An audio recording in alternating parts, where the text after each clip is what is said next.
If your idea of a good alien movie involves a little dignity, this probably is not the list for you. We're talking space vampires, killer parasites, body horror, and a monster crawling out of the TV. And yes, every film on this list is R-rated, so I hope you don't mind. Now, let's get started.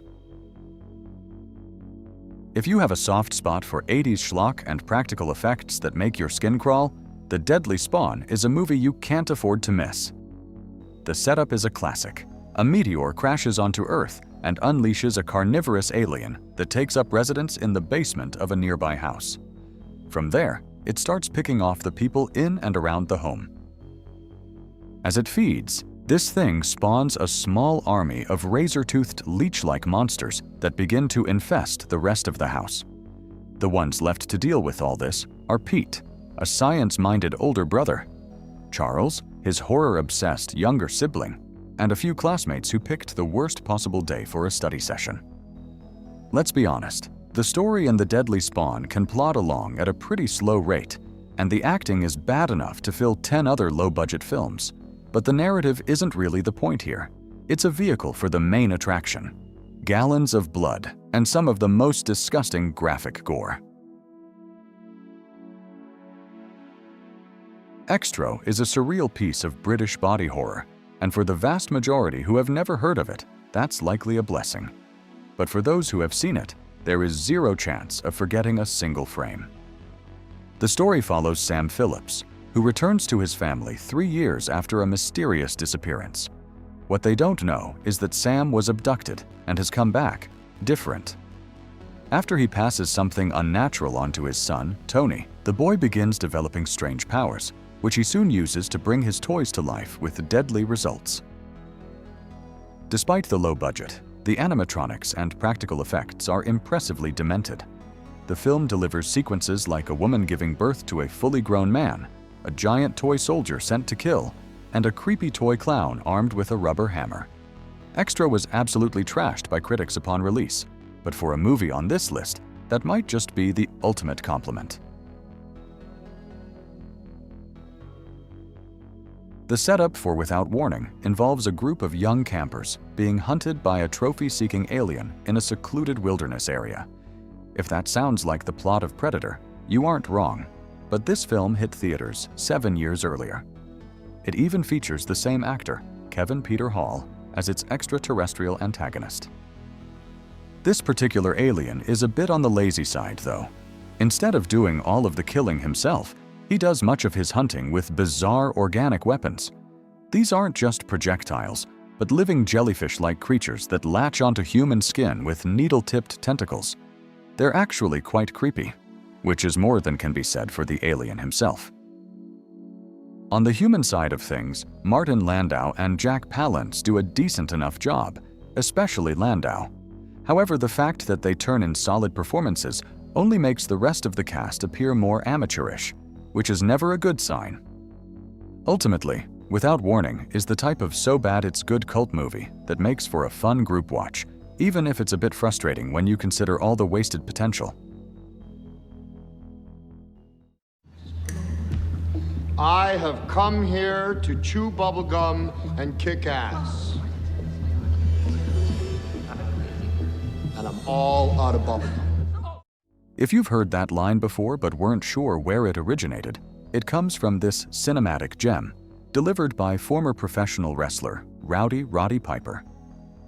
They Live is a textbook example of a John Carpenter film that was initially dismissed by many critics, only to build a massive cult following over the years. The plot centers on a drifter named Nada, who happens upon a pair of sunglasses that strip away the world's illusions. Through these lenses, he sees the grim reality.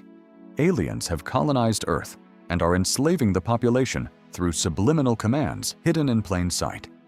Teaming up with an underground resistance and his initially skeptical friend Frank, played by Keith David, Nada sets out to expose the invaders and bring down their broadcast signal. The film delivers plenty of action and sharp social satire, but its most famous scene involves no weapons at all. The legendary 5.5-minute alleyway brawl between Piper and David is still widely remembered as one of the most iconic fistfights in cult cinema,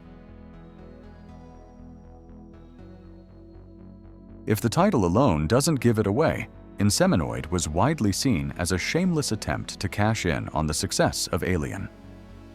The plot follows a team of scientists and archaeologists exploring ruins on a distant planet. Things take a dark turn when one of them, Sandy, is impregnated by an extraterrestrial creature and taken over by a mysterious intelligence. From there, she spirals into a murderous frenzy, hunting down and feeding on her own colleagues.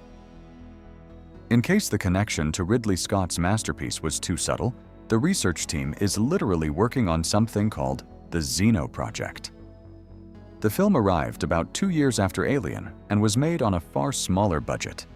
Naturally, the sets and special effects struggle to compete with a major studio production, but the movie still has a certain grubby charm, and Judy Geeson in particular got more praise than the film around her. As a fun side note, director Norman J. Warren continued to insist that Inseminoid was an original work. I obviously couldn't skip Lifeforce. To get a sense of its wild energy, just consider the title of its source material, The Space Vampires. It's a premise that delivers exactly what it promises, and then some. The setup is pure chaos. We have a derelict spacecraft hidden in the tail of Halley's Comet, a shuttle crew that ends up dead, and a rescue mission that unwittingly brings 3 humanoid specimens back to Earth. We have life-force-draining entities, London descending into a zombie-like plague, some impressively ambitious practical effects for such a bizarre concept, and of course, Matilda May, whose performance is probably the most memorable and haunting part of the entire movie. It's a gratifying piece of sci-fi schlock that thrives on its own insanity. After all, where else are you going to find a movie dedicated entirely to vampires from outer space? For years, TerrorVision sat at 0% on Rotten Tomatoes. It has since climbed to 10%, but even that does not prepare you for what this movie actually is. The Putterman family installs a new satellite dish. A blast of alien energy hits it, and suddenly, their TV becomes a gateway for a hungry mutant from another planet. It is an aggressively stupid setup, and I mean that as a compliment. What it absolutely gets right, though, is the monster. It is easily one of the great creature designs of 80s trash cinema. Huge, rubbery, grotesque, and somehow impossible not to enjoy. It does not behave like some cold, efficient killing machine. It acts more like a deranged alien pet, dangerous, slobbering, and weirdly delighted by everything it does. There is also something oddly affectionate about the whole movie.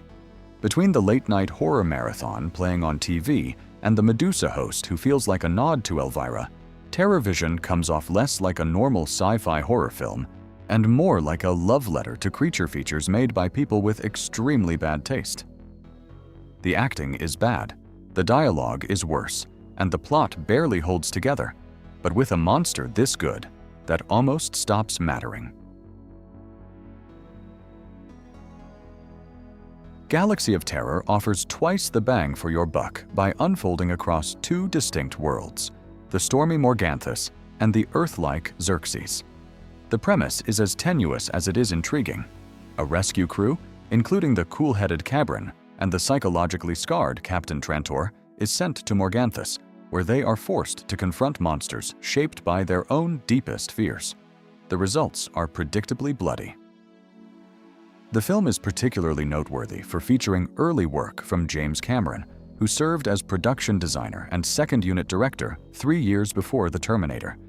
And while Ridley Scott's Alien was clearly a major influence, this film pushes much harder into exploitation territory. Though it was not warmly received at the time, Galaxy of Terror later developed a cult following, and critics have pointed to its influence on later sci-fi horror, most notably Cameron's own Aliens. You can also feel traces of it in later sci-fi horror like Event Horizon.